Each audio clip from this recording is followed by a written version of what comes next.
Imagine waking up on a Tuesday. You had just a terrible night's sleep. Your morning routine was entirely thrown off, and you're staring down this packed calendar. Oh, we have all had those mornings. Right. And you have this notoriously stressful client meeting at like 2:00 p.m. The absolute worst. Yeah. But just as you are dreading that mid-afternoon slump, a fresh coffee and, your favorite pastry just arrive at your door. Out of nowhere. Exactly. You didn't order it. You didn't even open an app. And artificial intelligence simply noticed your digital exhaust. Like your delayed alarm or your restless sleep tracker data. Yes, exactly. It looked at your calendar, anticipated the exact moment you'd need a boost, and just orchestrated the whole delivery for you. I mean, it sounds like science fiction. Or perhaps a privacy nightmare, depending on how you look at it. Totally. But according to the data we are looking at today, this isn't some, futuristic fantasy. It is the immediate, unavoidable trajectory of modern business. And that is exactly what we are unpacking today in this deep dive. Yeah.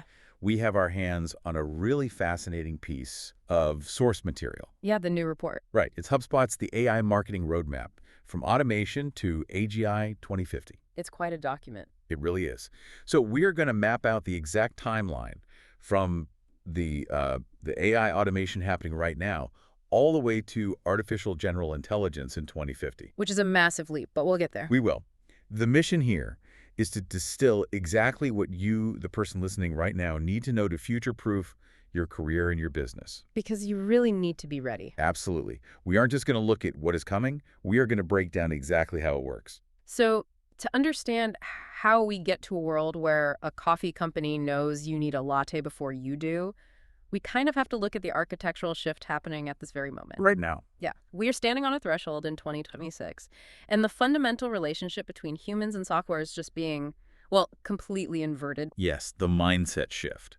Because for a while now, we've treated AI like a very fast, occasionally clumsy intern. That's a great way to put it. You ask it to summarize a PDF or maybe brainstorm a few email subject lines, but it was really just a helper. Right. The source material points out that this era is just over.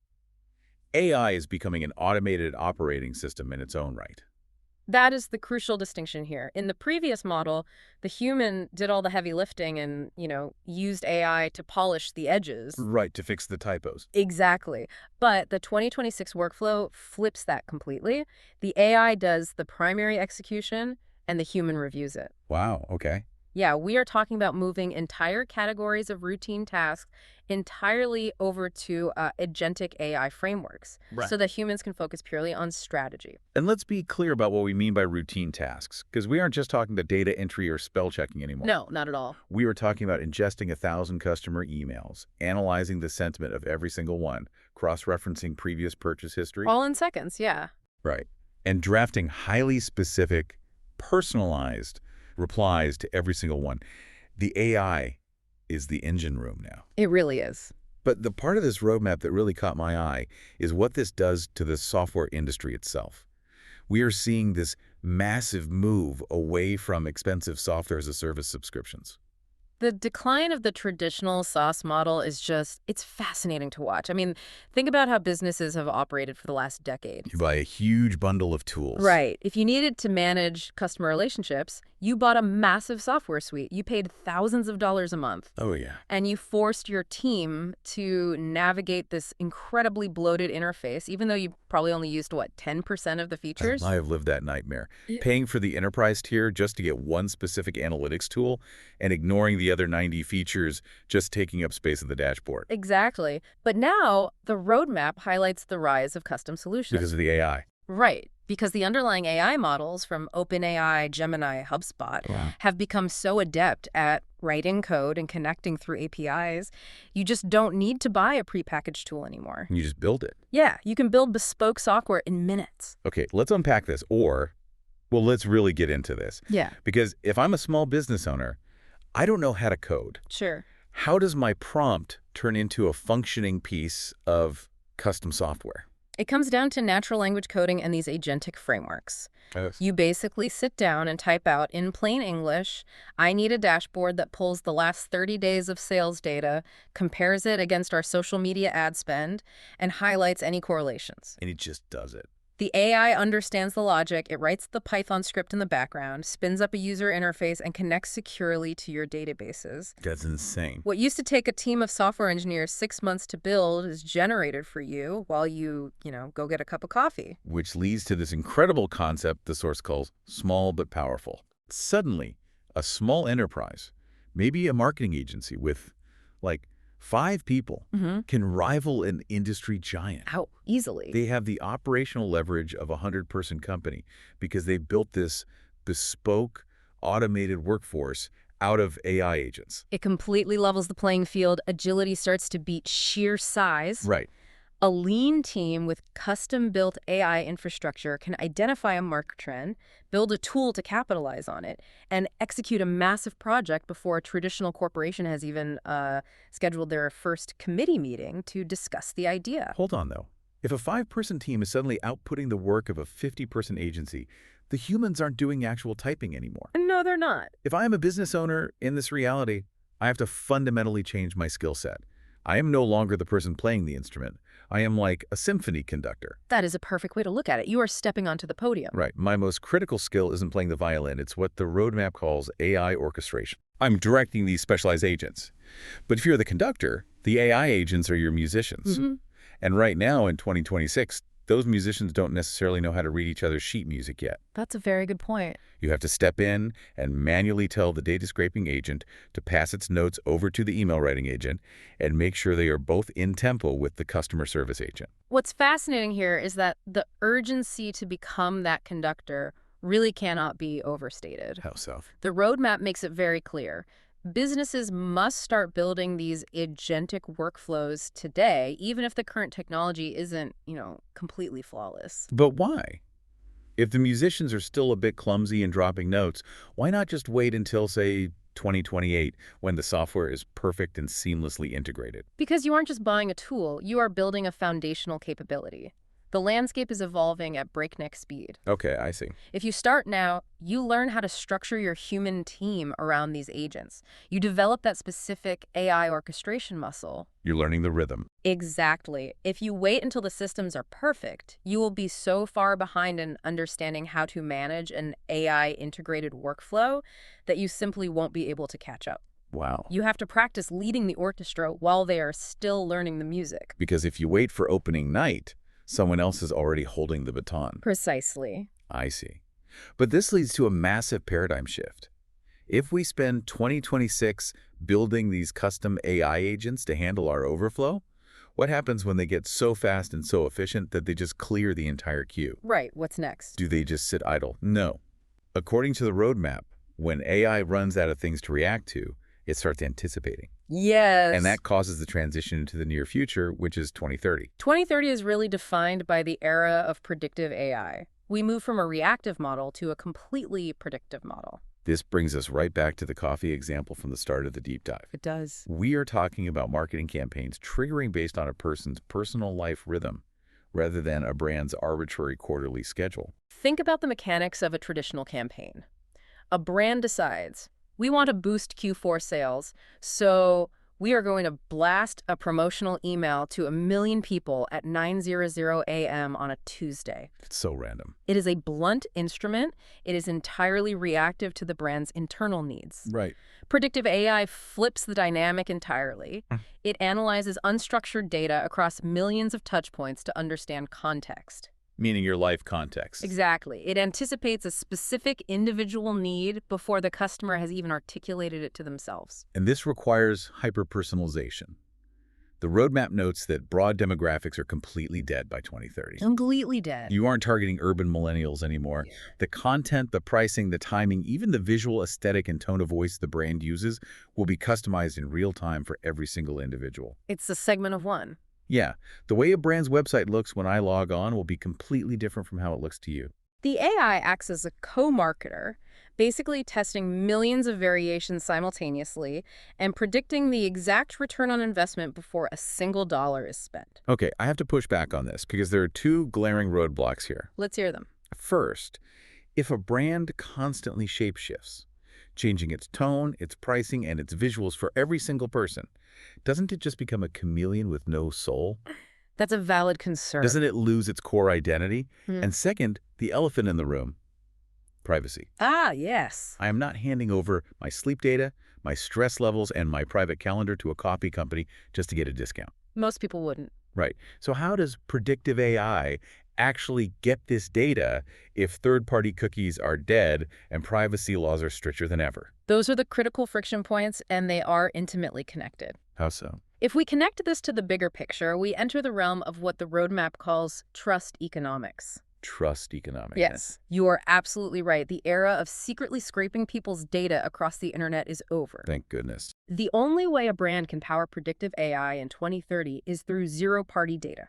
Zero-party data, Hmm. meaning data that I, the consumer, intentionally and proactively hand over to the brand. Precisely. You give the brand temporary, secure access to your calendar or your health app. But to my point, why on earth would you do that? You only do it if the value exchange is overwhelmingly in your favor. Okay. And how does that work mechanically? The data often doesn't even leave your device. Oh, really? Yeah, the brand's AI queries your local digital environment securely, extracts only the necessary insight like, say, user is tired, without ever seeing the raw private data.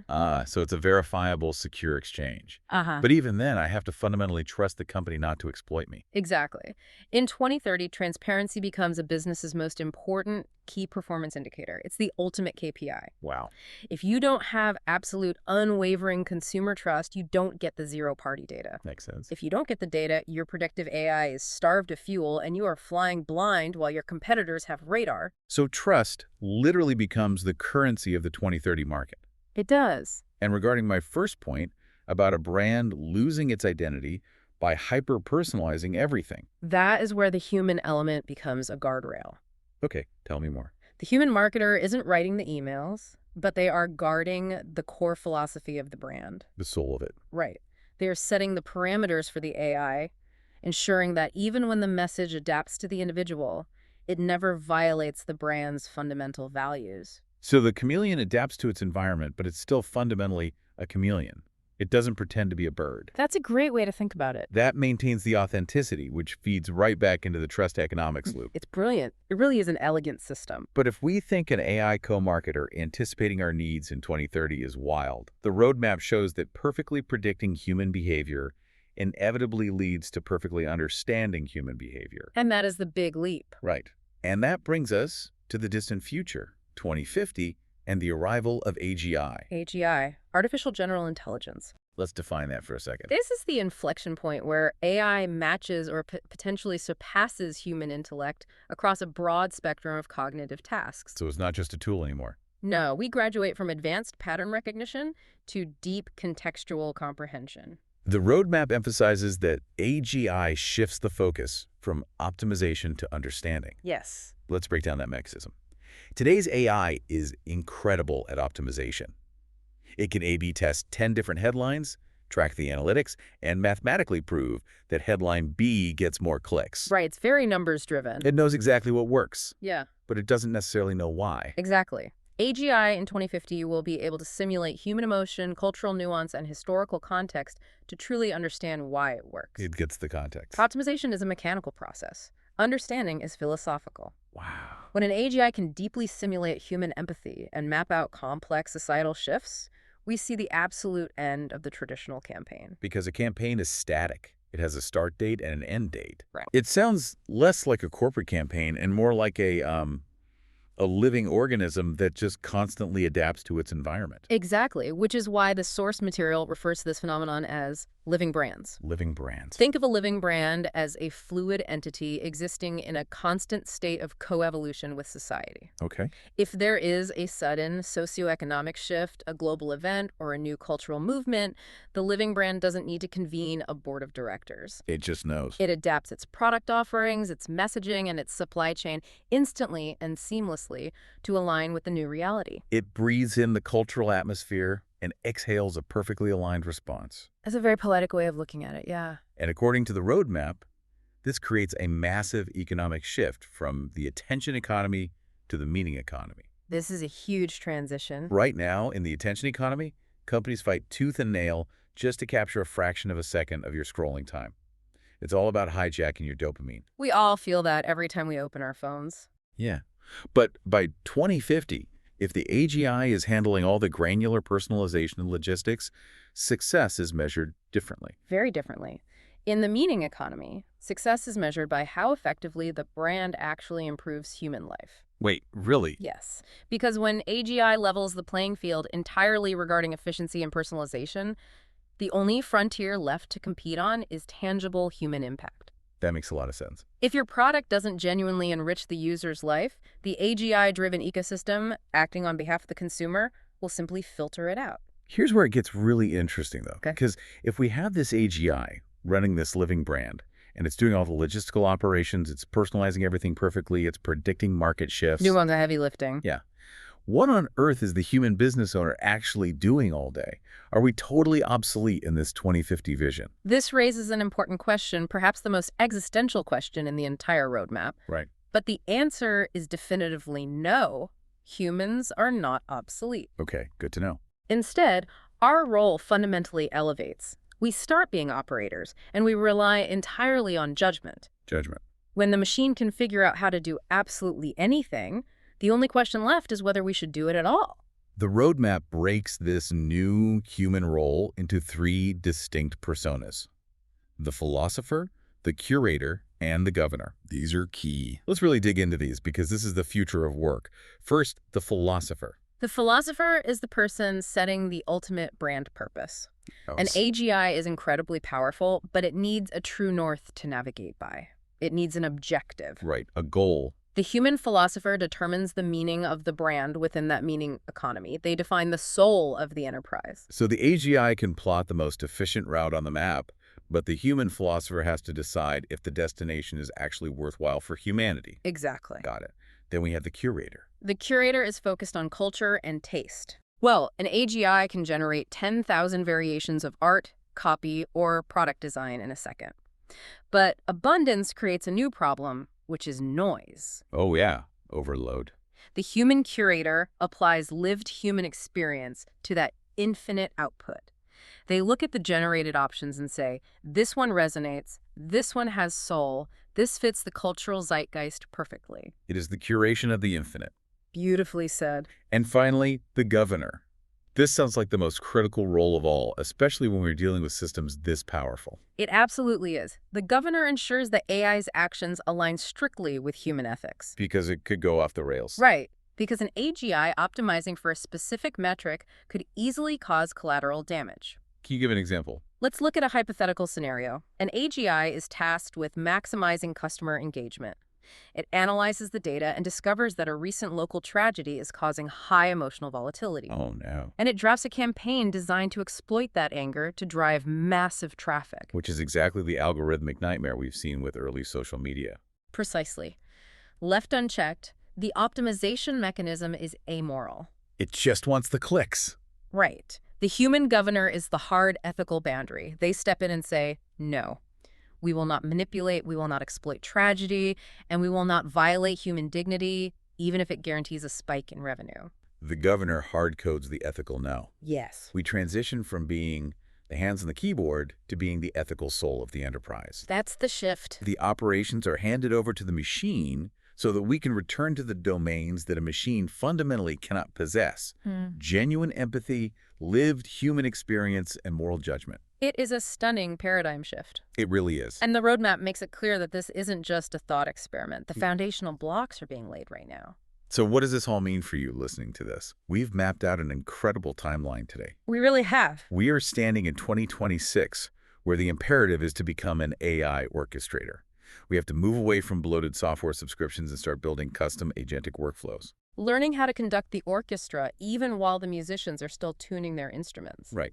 From there, those agents evolve by 2030 into predictive AI. Operating entirely on trust economics and zero-party data. Anticipating needs rather than just reacting to them. Exactly. And finally, that perfect anticipation matures into deep understanding by 2050. The era of AGI and the living brand. Where the attention economy dies and the meaning economy takes over. And we elevate our careers to become philosophers, curators, and governors. The major takeaway from HubSpot's roadmap is agency. You have a choice. Right. This future isn't just happening to you, you can build it. If you start adapting your workflow today, if you start playing with these agentic frameworks and learning how to wield this leverage, you won't just survive this transition. You'll thrive. You will be the one dictating the direction of the market. The opportunity is immense for anyone willing to step out of the operator role and onto the conductor's podium today. It truly is. But before we wrap up this deep dive, I want to leave you with one final thought to mull over. I love these. We spent a lot of time looking at 2030, where predictive marketing gets so incredibly flawless that it understands your life rhythm perfectly. Right, the coffee arriving at your door. Exactly. It securely analyzes your data, knows your stress levels, and presents exactly what you need before you even realize you need it. It's powerful stuff. But if the AI gets that good at anticipating our desires, will we ever actually make a spontaneous, truly independent choice again? Oh, wow. Or will our entire consumer lives, from the coffee we drank to the media we consume, be beautifully, seamlessly, and completely orchestrated for us?